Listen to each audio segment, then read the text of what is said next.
tiany Jesosy ataontsika, manasanao Jesosy androany raha misy lava eo anilanao, ndaontsika hipetraka ho mpifoana ho azy.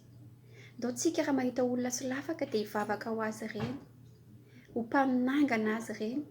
Ndaontsika ho sari-piaro hafanahin'ny olona fa tsy hipetraka fotsiny. Hoy ny ten'Andriamanitra mifampivavaha ianareo. Ndao tohana anareo izay manao asa tsara.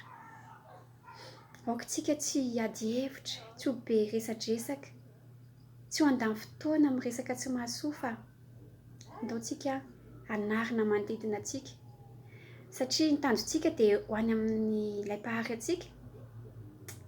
Tsy ny tanjontsika dia hoe ianao rery sisa ny tonga any, fa ny tanjontsika dia hoe ilay iray samby dia hiaraka ho tonga any daholo. Hoy ny ao amin'ny Filipiana 4:2 hoe aoka ianareo iray saina, iray fitiavana, iray fo, iray hevitra, samy manao ny hafa ho ambony ny tenany. Ary aoka ny tsirairay aminareo hevitra izay hahasoany hafa fa tsy hahasoany tenany ihany. Izany ten'Andriamanitra aminao androany hoe aokantsika ho mpifoana ho an'ny hafa, ho sari-piaro hafanahin'ny olona hafa, hanavotra izay reraka. Mety voatafiky Satana ny namanao eo akaikinao eo, mety maratra izy, mety maty ara-panahy, mety reraka izy. Vaovao azy, manantona azy, mijoroa, mpanangana, mijoroa, mpifoana ho azy.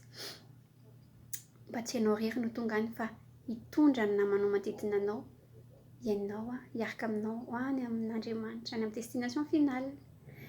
Araroty ny andro azo anaovantsika fa ratsy izao fiainana izao. Dia izay ny hafatr'Andriamanitra androany mirary soanao tonga soa any amin'ilay destination finale. Mirary soa tompoko dia voninahitra ho an'Andriamanitra irery ihany mahereza indrindra.